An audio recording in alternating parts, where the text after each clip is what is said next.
Hello, and welcome to my presentation on the importance of developing formal IT ethics policies for organizations. During our time, we'll go over the role IT managers play in minimizing liability and reducing security risks by 1. Understanding how an IT policy functions, 2. The benefits of developing one, and 3. We'll finally move into a discussion about the actual process of creating a policy. By educating the management and employees of an organization on their legal and ethical obligations and the proper use of information technology, IT managers can help an organization focus on its primary business goals. So let's dig in. Employees and companies can engage in unethical behavior in many different ways and for many different reasons.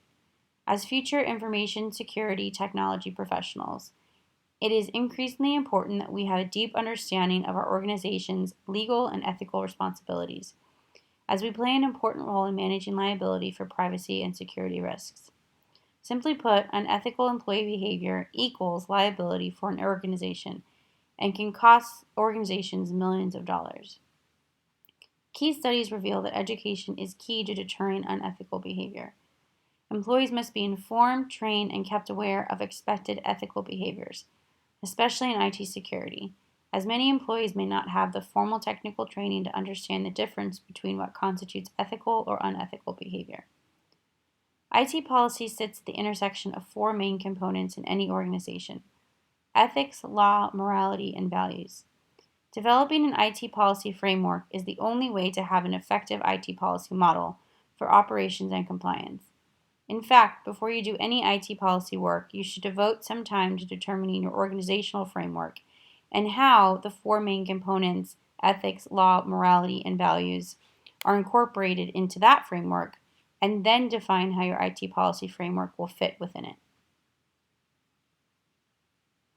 Now that we've looked at an IT policy framework, how do you actually define an IT policy? An IT policy is the definition of how a company plans to protect their physical and information technology assets. This should act as a living document, meaning that the document is never finished, but it is continuously updated as technology and employee requirements change. A company's security policy may include anything from an acceptable use policy to an explanation of how security measures will be carried out and enforced, or even a procedure for evaluating the effectiveness of security policy.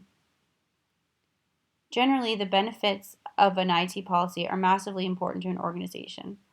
IT policy provides not only a standard baseline of security policy, balances, and checks, but also it's based on the organization's information security policies, and it provides a solid, scalable basis for an enterprise-wide product deployment. IT policies work to heighten security awareness of company personnel while also helping organizations demonstrate their commitment to protecting their vital information assets.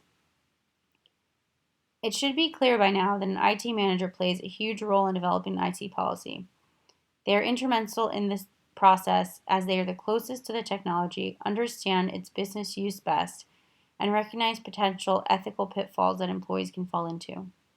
Ultimately, the role of an IT manager is to safeguard the company against liability, and developing an IT policy is the best way to do that. It is very important that IT managers ensure that policies are implemented properly, because unlike laws, ignorance of a policy is an acceptable defense in the legal system, but only if it is enforceable. To ensure a policy is enforceable, it must be crafted and implemented with care to cover off on dissemination, meaning it must be widely distributed to the entire organization, not just a few people. Reviewed, meaning it must be confirmed that everyone in the organization has read the document. Comprehension, meaning a check should be done to confirm that there is general understanding of the terms of the policy. Compliance, meaning that employees agree and sign the document. And uniform enforcement, meaning that the policy can't be enforced in some situations when it's not enforced in others. Only when all these conditions are met can an organization penalize employees who violate the policy without fear of legal retribution. As we discussed, employees can engage in unethical behavior for many different reasons, the bulk of which fall into one of 3 categories: ignorance, meaning they didn't actually know they were acting unethically; accident, meaning they acted unethically without actually meaning to, or intent, meaning they acted unethically on purpose but didn't think they were going to get caught.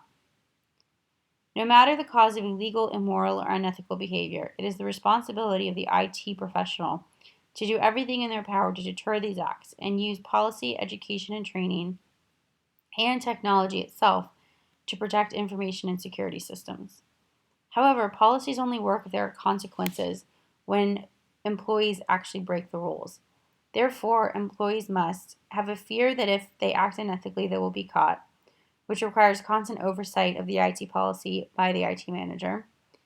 Probability of being caught, meaning, again, it requires constant oversight of the IT policy to catch every instance of unethical behavior. And probability of penalty being administered. So if someone gets caught, they will be prosecuted appropriately. When developing an IT policy, it's important to think of goals for both the organization and the employees. For example, while the goal for the business would be to minimize liability, the goal for the employee would be to implement a standard of consistent behavior amongst users. If the goal for the organization was to protect trade secrets and proprietary information, the goal for the employee would be to avoid allegations of negligence.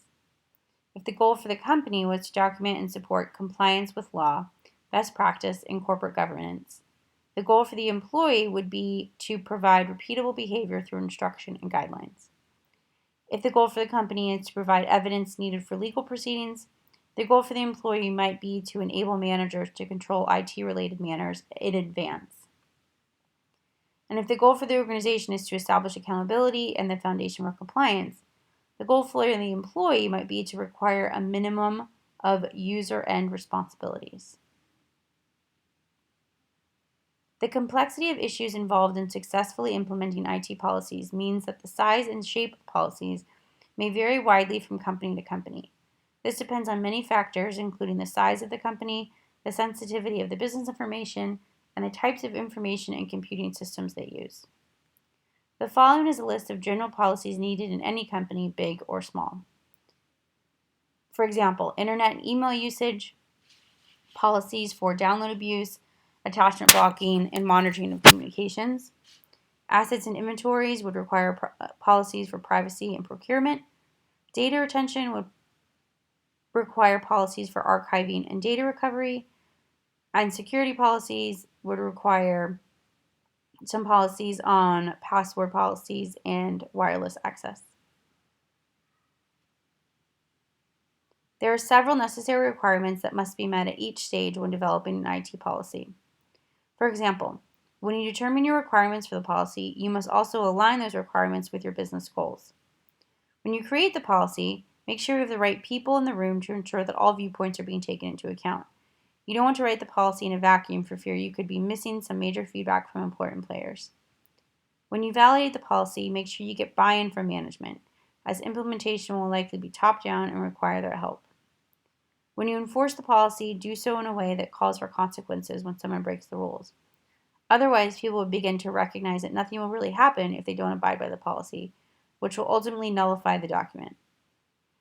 And finally, make sure you review and maintain the policy to keep it relevant to the current technology and employee environment. For example, as mobile phones are upgraded with new technology, it's important to integrate new, relevant guidelines into the policy. Policies are only successful if 1. They are aligned with business goals, and 2. There is executive buy-in. It can be a daunting task to produce a policy, but by following the correct process and getting buy-in from all related parties, an organization can be successful at creating a very successful policy management structure. When starting to create an IT policy, the key is to not try and reinvent the wheel.